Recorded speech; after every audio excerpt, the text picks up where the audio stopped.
düşüb taqətsizdir dizlərim, dindirməyin qan ağlayar gözlərim. Gücdən düşüb taqətsizdir dizlərim, qulağımdan götürür hala sözlərim. Qulağımdan götürür hala sözlərim.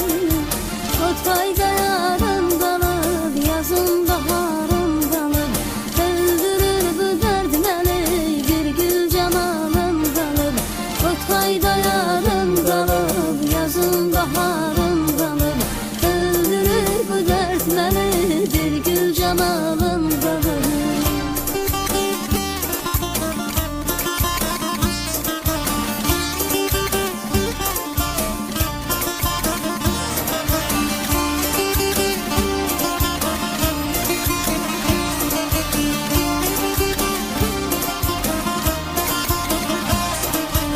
Aşık olmuştum o gül cemalına, göresen o da salır mı yadına? Aşık olmuştum o gül cemalına, göresen o da salır mı yadına? Son nefeste deyin çatsın dadıma,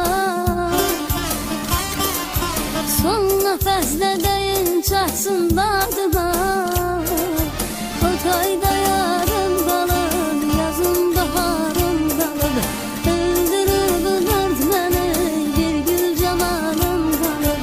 O toyda yarım qalıb, yazın baharım qalıb, öldürür bu dərd məni,